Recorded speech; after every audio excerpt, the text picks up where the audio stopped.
చెరువు ఘాట్ ఎక్కుతా ఉన్నాము బ్యాటరీ బండితో. చూద్దాము ఇంతకు ఎక్కుతుందా ఎక్కలేదా.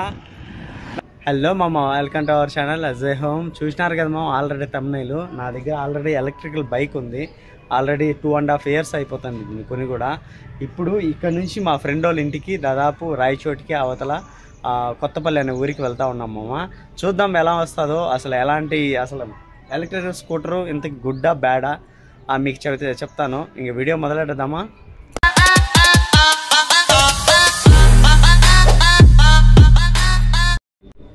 చూడండి, ఆల్రెడీ జానకి వాళ్ళ తమ్ముడు మహేష్ ఆల్రెడీ రెడీ అయినారు.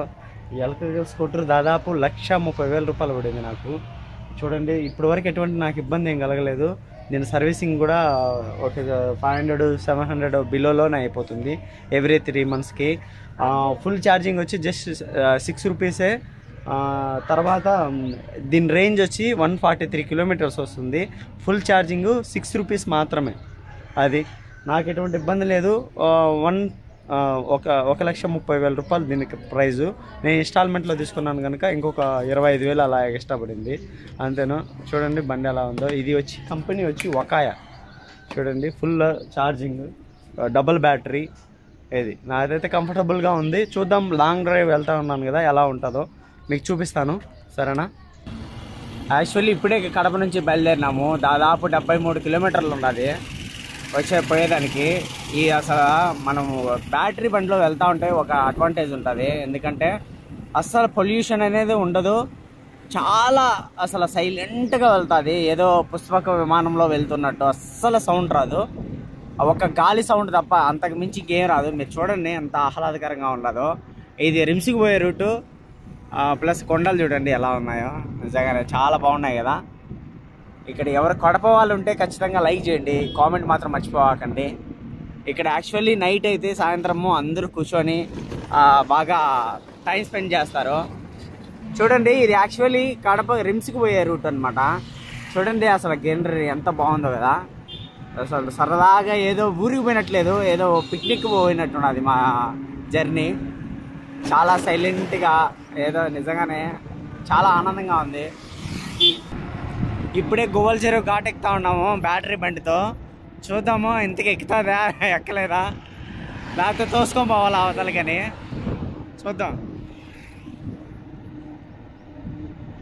స్లో అవుతా ఉన్నది బండి.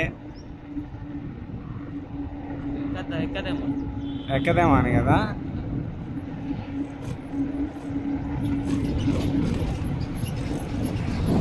ఎక్కదేమో అన్నట్టే అనిపిస్తుంది. ఎందుకంటే చాలా స్లో అవుతా ఉంది బండి.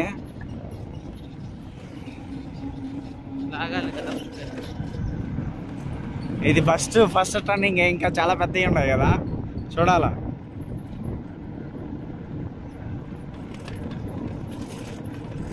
నాకు ఎక్కదనే అనిపిస్తుంది డౌట్. చూద్దాం ఎలా ఉంటుందో మొత్తానికి.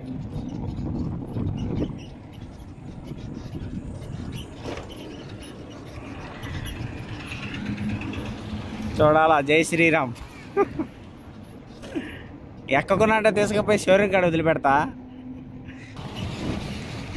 చూడండి, గోవల్ చెరువు ఘాట్ ఎక్కుతా ఉన్నది. నాకు తెలిసి ఇదే హైయెస్ట్. ఇది ఎక్కిందంటే ఇది సక్సెస్ అసలు.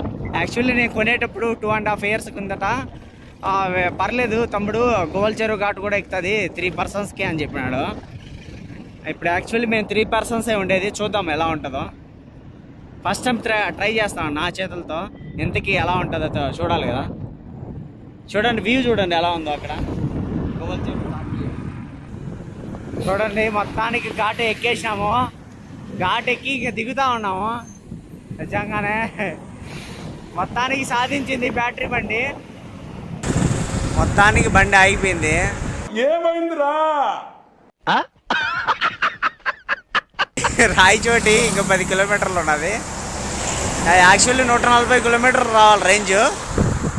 50 kilometers కూడా రాలా. ఏంది ఈ పరిస్థితి అర్థం కాల.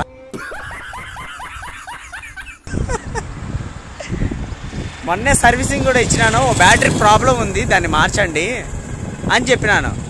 వాళ్ళేమో సార్ బాగుంది సార్, ఒక సెల్ మాత్రమే లోపల ప్రాబ్లం ఉంది, దాన్ని రిప్లేస్మెంట్ చేసినాము, మీకు ఎటువంటి ఇబ్బంది రాదు అని చెప్పాడు.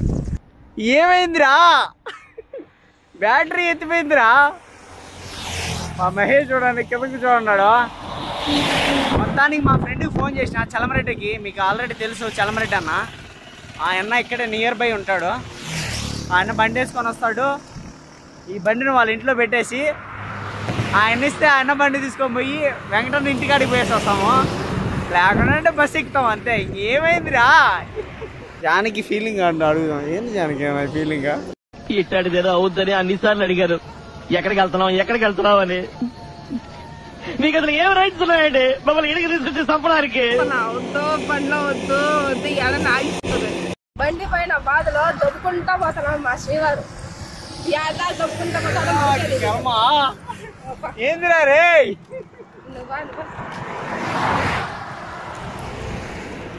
ఎంత దూరం దొబ్బుకుంటాడో దప్పుకొని.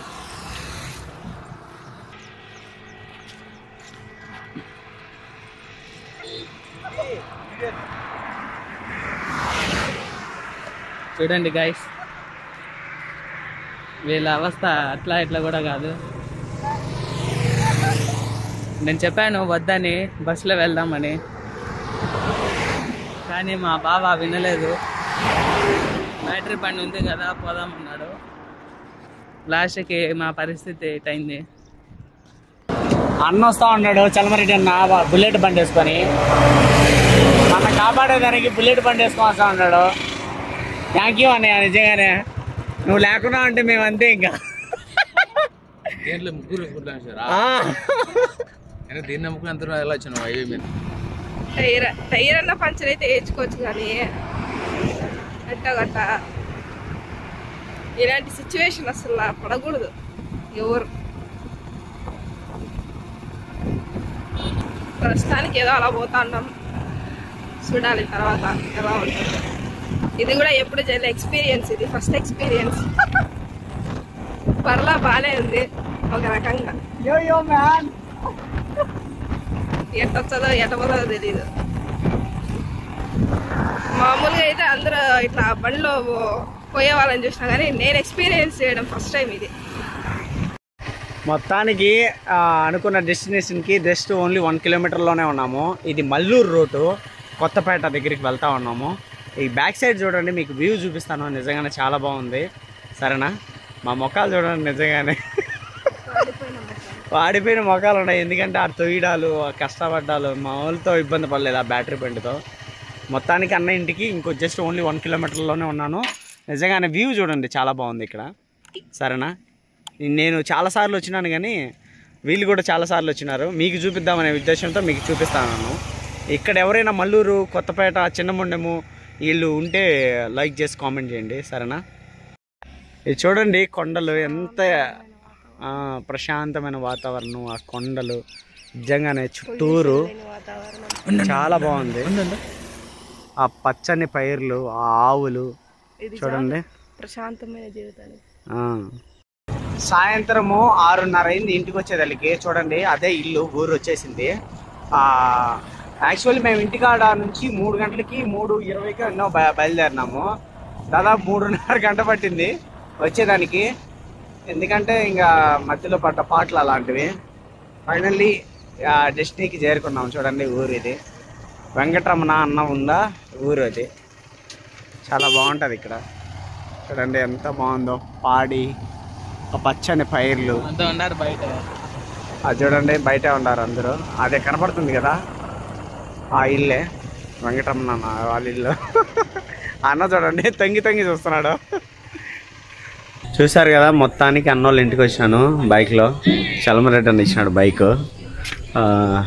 ఊరికి ఒక ఫ్రెండ్ ఉంటే నిజంగానే మనకున్న ఆపదలో ఆదుకుంటారు. ఆయన ఉండబట్టి సరిపోయింది. నిజంగానే లేకుండా చాలా ఇబ్బంది పడేవాళ్ళం. లేకపోతే వెంకటన్న కూడా వచ్చేవాడు, కొద్దిగా ఇబ్బంది పడేది. పర్లే, మొత్తానికైతే ఇంటికి వచ్చేసినాము. ఊరైతే నిజంగానే చాలా బాగుంది. ఇక్కడ రాయచోటి దగ్గర మల్లూరు.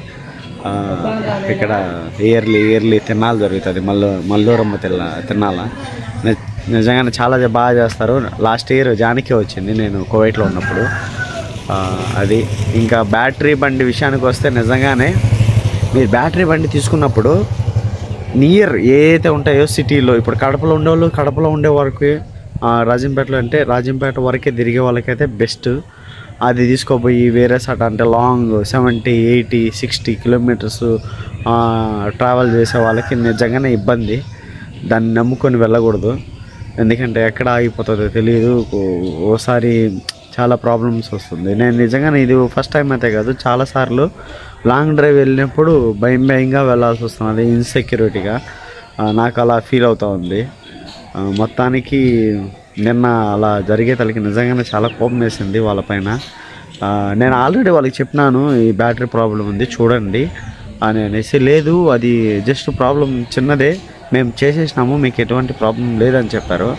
అందుకనేసి నేను చూద్దామనేసి తీసుకొని వచ్చినాను. ఆడికి మహేష్ చెప్తానే ఉన్నాడు, వద్దు వద్దు బావా ప్రాబ్లం ఉంటుంది అది అని.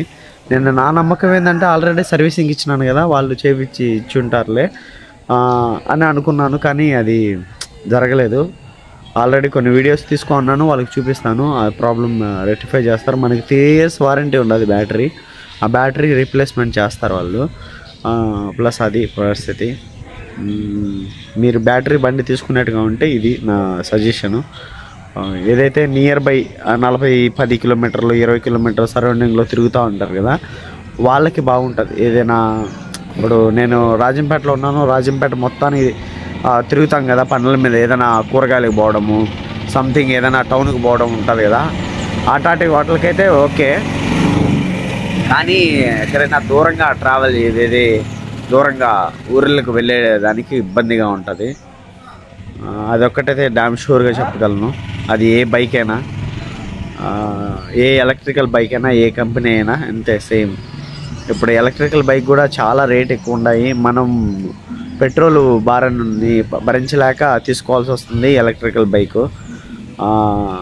అంతే, అంతకుమించి ఇంకేం లేదు. బ్యాడ్ గుడ్ 2 ఉంటాయి అంతే. బ్యాటరీ బండి ఒకటి ఉండాలా, దాంతోపాటు పెట్రోల్ బండి కూడా ఉంటే ఈ మార్గం లాంగ్ డ్రైవ్ వచ్చినప్పుడు పెట్రోల్ బండి, ఇంటికాడ నియర్ బై తిరిగేటప్పుడు బ్యాటరీ బండి యూజ్ చేస్తే బాగుంటుందన్న ఒపీనియన్. అంతే, అంతే మించి ఇంకేం లేదు. చూసారు కదా నిజంగానే మేము పడ్డ ఇబ్బంది. మీరు ఏ డిసిషన్ తీసుకుంటారో మీ కామెంట్ ద్వారా కింద కామెంట్ చేయండి. ఈ వీడియో మీకు నచ్చింది అనుకుంటున్నాను. నచ్చితే లైక్ చేయండి, షేర్ చేయండి, సబ్స్క్రైబ్ మాత్రం మర్చిపోకండి. Thank you so much for watching.